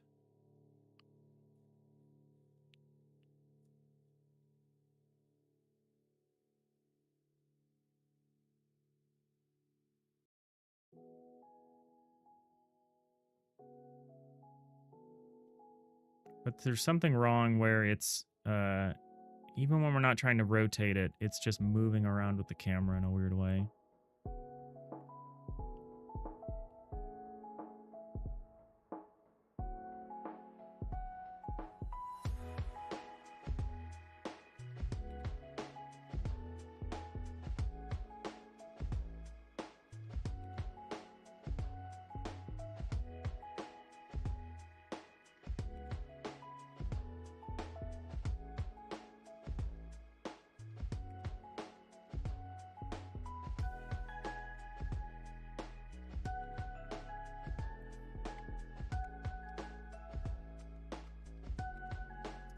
So it works fine here.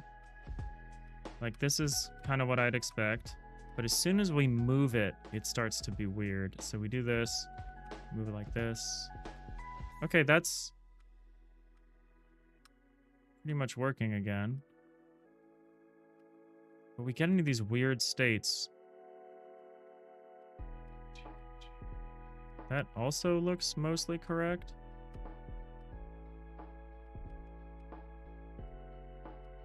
But occasionally we get into a weird state. Yeah, I think once we start doing this stuff, then we're in, like, really bad territory.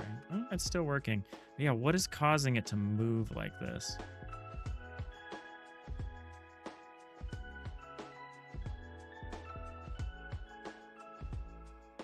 It'd be easy to tell if you had a point drawn at the center of the screen. It's literally the center of the screen. And it's not just the center of the screen, but it's on the Z level that the player is on. So let's mess around with that, actually. Let's, like, raise and lower the Z level, maybe.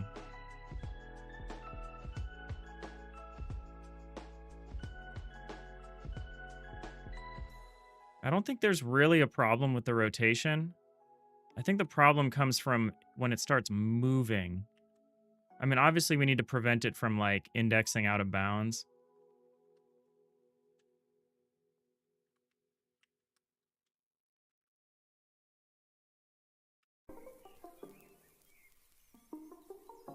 So, like, Is this different than like if we go up here? Yeah, it shouldn't matter. It shouldn't matter what Z level we're on, except it will pick the correct map space. So the map space matters. So like being on this level versus another level will have an impact.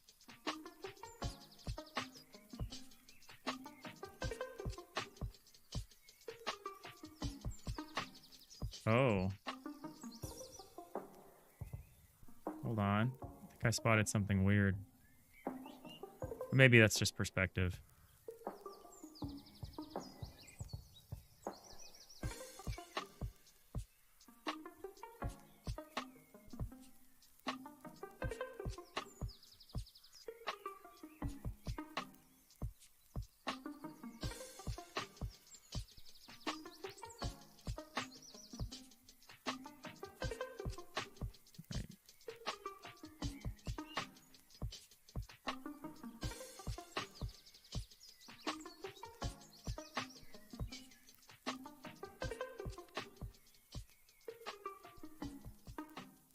Okay, yeah, that's just perspective.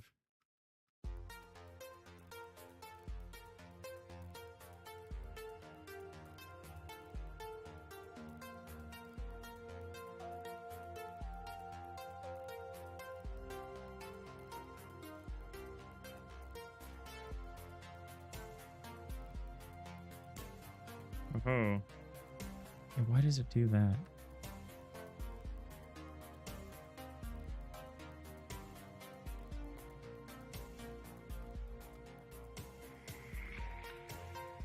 Oh, that's not wrong. Yeah, there's something about trying to move under rotation is really freaking out the program.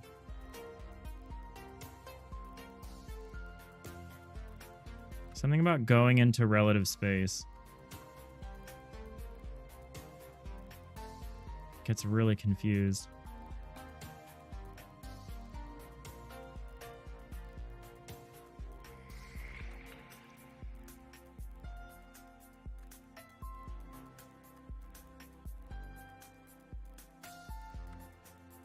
I think it's like trying to rotate it around. Well, it's not rotating it around, but it's trying to follow along somewhere. It's what's interesting is how it's locked to a particular axis. So horizontal seems to be moving me along the Y, and then up down is moving me along the X. Wonder why. If I was good at vector math, it would probably be very clear what's happening here, but I'm not. Seems like I need to go watch some three blue, one brown videos, whatever they're called, on matrix multiplication and stuff. Trailer footage right there. Yeah, oh yeah, you know it. I feel like the axis alignment of the movement is like a hint at what's happening, but it's not enough of a hint for me.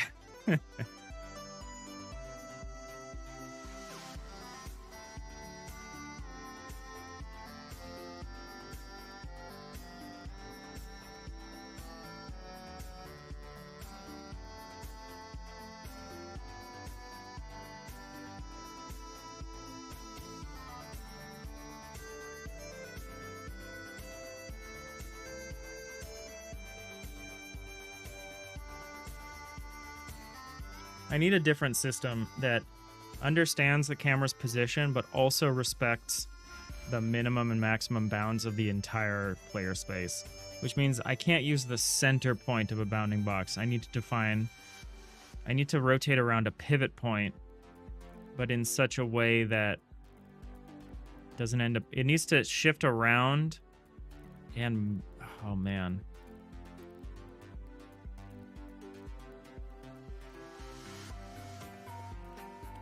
This would be relatively trivial if I could pass negative coordinates to the tile set data, tile map data, not tile set data, the tile map data. But for some reason, I am not able to do that with C#.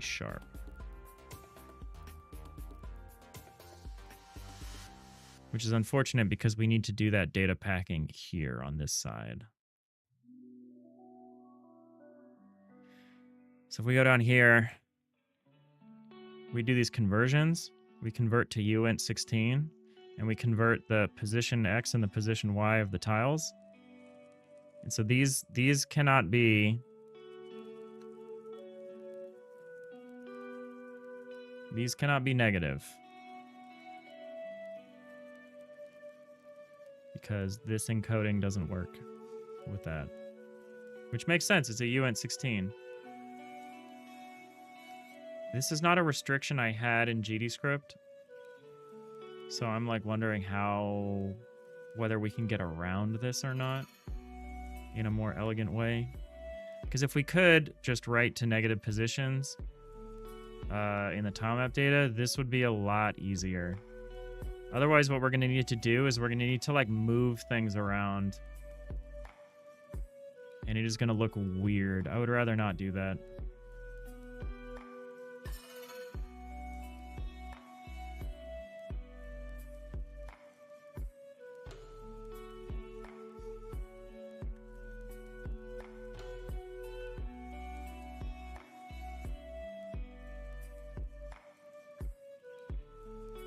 Do you not have access to an int16 so that it can be assigned?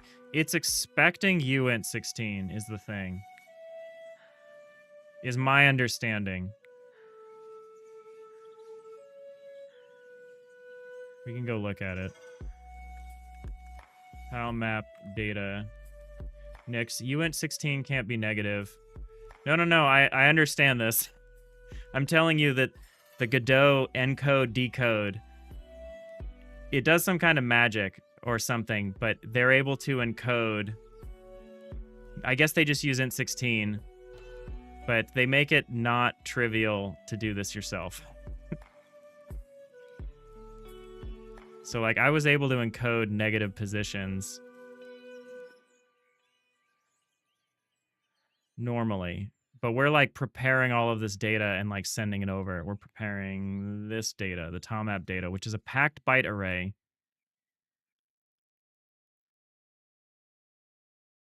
My understanding is that it is expecting uints, but we could investigate that a little further. I've dug into the tilemap code, source code a little bit.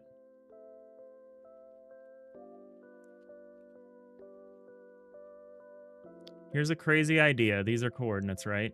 Why not shift everything to the side by 32k? So 32k is 0 and everything below is negative. Everything above isn't. You didn't pay attention, so it's not about... it might not be a... I mean, it would. The thing is, you would need to be able to work in both simultaneously. Like... That's the only... Like, the only trick with, like... rebasing the whole thing is I don't want to have to jump everything in the transform system. Like, if you got to the edge, I don't want to have to move everything. That would be, like, very jarring. I would like to remove this requirement that the coordinates must be a positive number. Because if I can do that, all of this becomes instantly trivial, right? So I want to look into that a little further.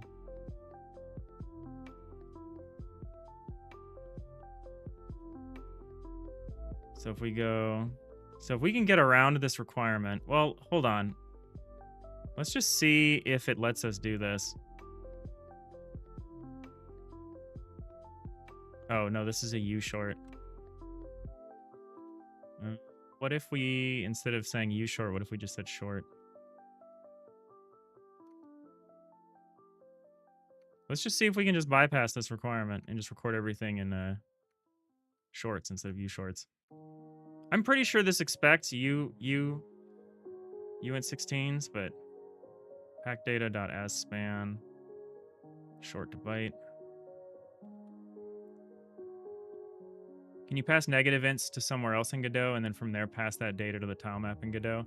We could, but the thing we want to do to minimize the data marshalling, we're trying to pin a primitive byte array over here on the C# side so that Godot can just use it.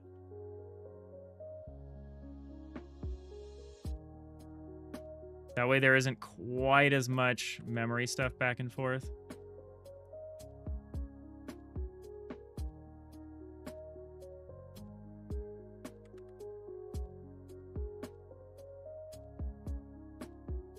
When you were playing around with Unity's threading, there were also a bunch of these dumb rules, like not being able to use strings, only ints, no decimal, etc. It was dumb, kind of the same. No, yeah, it seems limited. Oh. Maybe I was wrong, and tilemap data can just take int 16s. I don't know why I thought they needed to be U shorts. Because this is just working.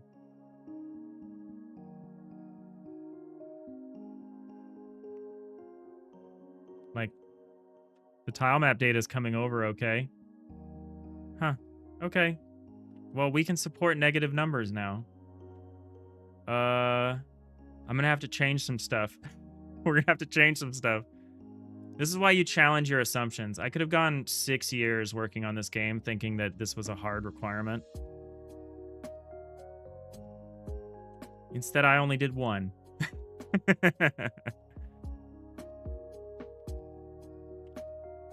We got to change a bunch of stuff on the C# side to take advantage of this, though. But now we shouldn't have the same problem. We still have this. I don't know what's going on here. That doesn't seem like the correct rotation, but maybe it is.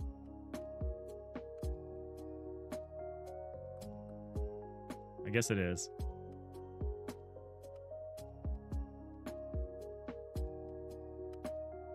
I'm getting tricked by the perspective. All right. Time to go rethink some things. Wow, that was a lot of work. Yeah. Okay, so now we're just casting things to signed ints. And that should be fine. We never run into any kind of actual limitation. Okay. Well, that was fun.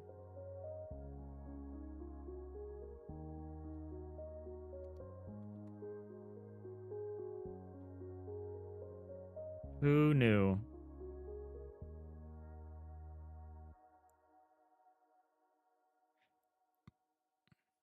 I think the Godot encoding, when you encode something to a byte, I think it just looks to see if it's signed and it encodes it appropriately. And I think that appeared weird to me when I was originally looking at it. But I don't care. I'm happy to take the W from the L here. Okay, so the time is 1:16. I'm going to restate my assumptions about life, the universe, and everything here. All right, so we can handle negative numbers now. So should we not... I guess we need to decide what that means. So minimum no longer needs to be greater than 0, which I don't think we've explicitly placed that limit anywhere. I think the only limit that we've placed is that minimum must be greater than maximum for the bounding box. The only problem is I think I've maybe taken a shortcut. Yeah, here, if index is less than 0 or index is greater than volume. Okay, so what we need to do... I might have some little shortcuts in here based on the assumption that minimum is never less than 0. And I'm just a little concerned about that. So if we try to get the index from a coordinate... Just crash it all and start over. Yep, we got to rebuild the whole game from the ground up.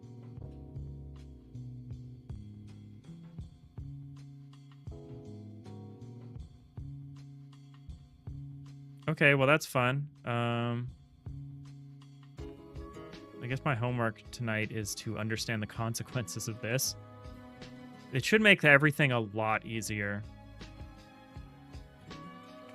if we can go into negative coordinates. That's like huge.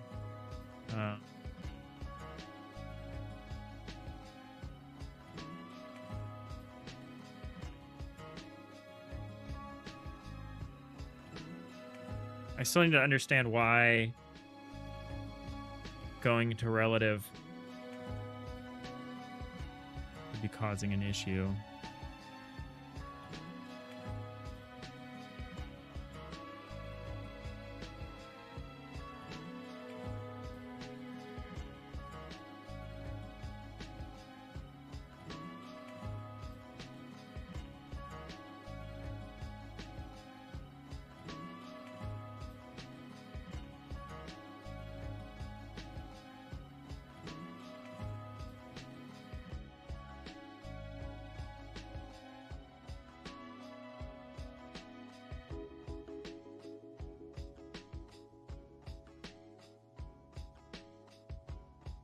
So its internal coords is coords minus minimum.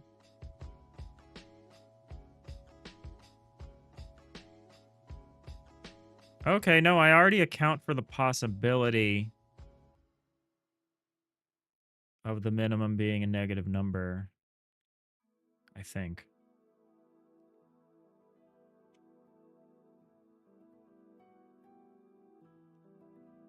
So if you pass in an external coords, you need to get an internal coords, and then you get that like that.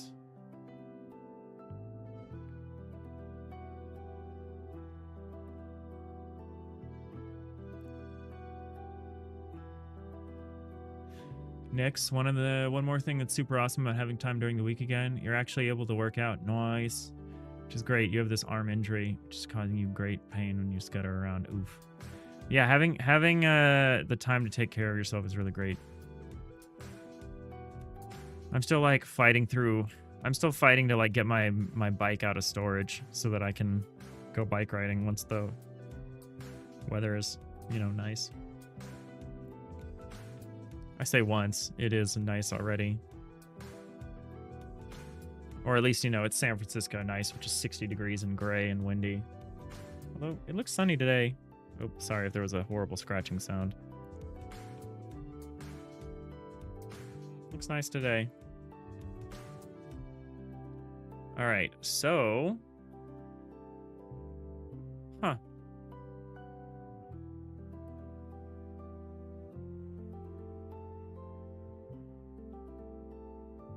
I'm a bit thrown for a loop that we were able to make this such a simple change, and it just worked.